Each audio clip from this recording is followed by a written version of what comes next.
So what about this thing? People keep saying it came from bats. Is there any truth to that? Did the coronavirus come from a dude eating bat soup? No, it doesn't come from bat soup because you can't eat it from get it from a soup. First of all, the soup by definition kills the viruses. Because it's cooked. Because this virus degrades very easily in heat and humidity.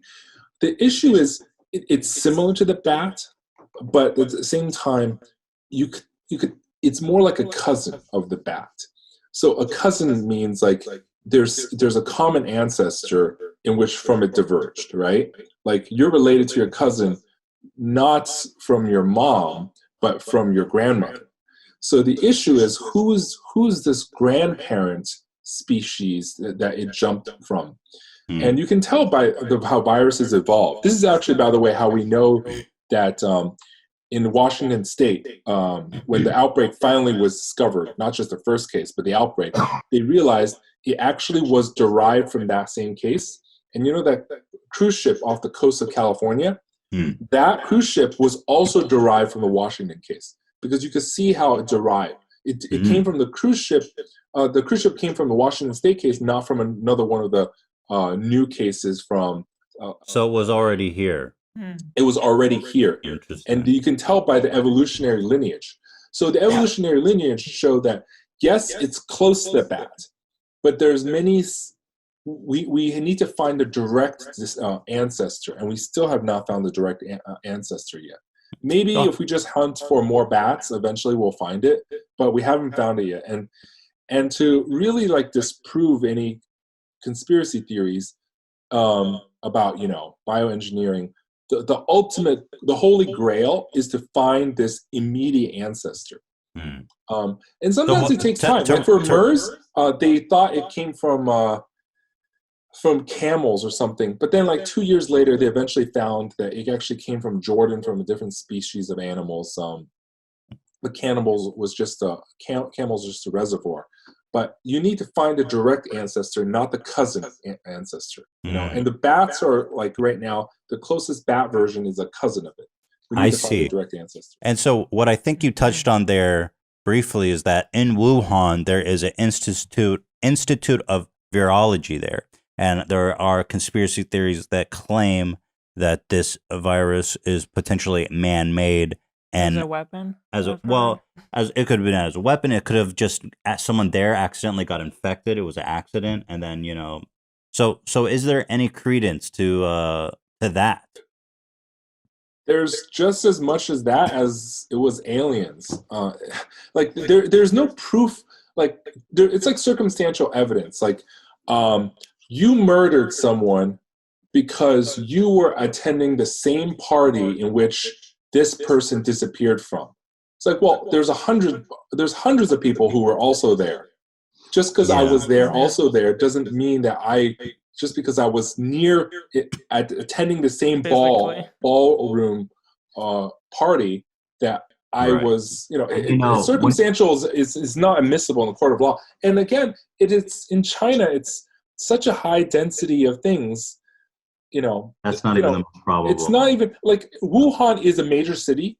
It has the biggest wet markets, and it's one of the most industrial centers. It's also where a lot of pharmaceutical companies are also made, and it's an industrial heartland, and that's why they also had this major institute of virology there.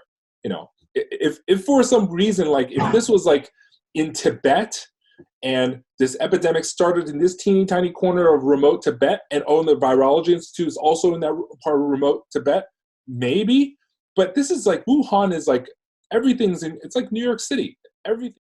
There's like 11 million people live there, right? Yeah, exactly. So when you think about like a city the size of New York, it's like, well, of course there's an Institute of Virology in the city of New York. It's a huge city. It's not a big deal because like there's so many things in New York and so many things in DC and so many things. Again, I think it really just comes from not understanding China. It's the same thing as this wet market. It's hard to imagine. It's just such a different world, it seems like, out there. Right. And again, there's no. But you're saying there's a chance. So I'm not saying. I'm saying there's just as much a chance as some aliens.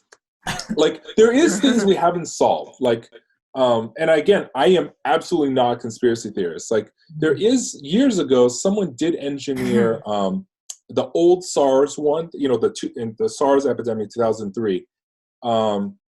In 2009 or 2010, in a Proceedings of National Academy of Science, a major journal, someone did insert a few mutations just for fun to see if they could make the old SARS more virulent, and they did. This mutation they inserted was a furin mutation, and so the old SARS never had it, but somehow the new SARS has one. And so the question is, how did that one get there? And so what we need to find is the animal that carried it. And it's very easy to have these mutations.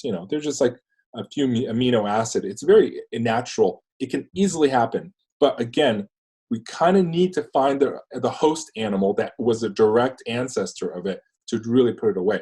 But again, at this point right now, it's almost moot. Right. It's a pandemic. It's killing everybody in every single country.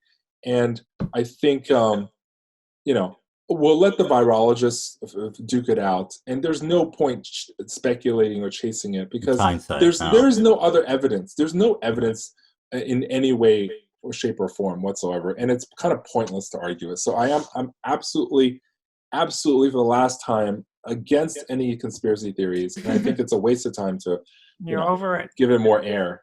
Let me ask you this: how does let's say a bat give a human a virus? Is it like breath? Is it breathing? Poop. So someone you touch his poop, and then he touched his mouth or something like that. Yeah, and then you go, you pick your nose. Is that what they? And so your eyes. I don't know. And is that true? Is that true also of when new viruses enter, like cross? Yeah, it's very common. For example, someone did a study in bats, and people who are actually in contact with bats. There's remote villages that are very close to these bat caves, okay?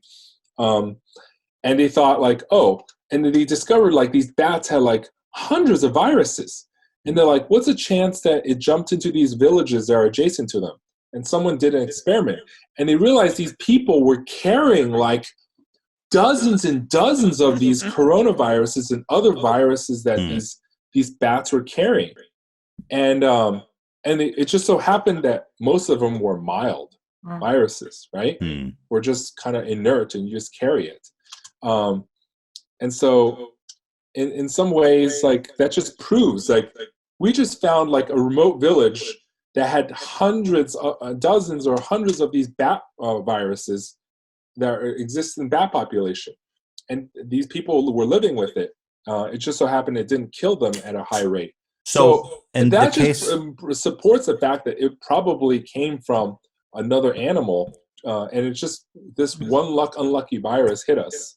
And is this particular virus, the COVID-19, is this a particular malicious virus? Does this kind of transmission, in other words, does this kind of transmission happen fairly commonly, and this is just the rare exception where it's actually quite deadly and contagious, or is this a rare occurrence? This is the exception, because as I was saying, they found so many other viruses that these people in these villages next to these bat caves were having.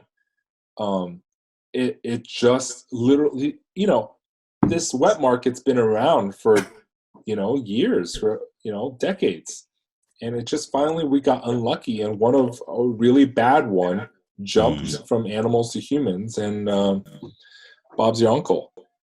Bob's your uncle.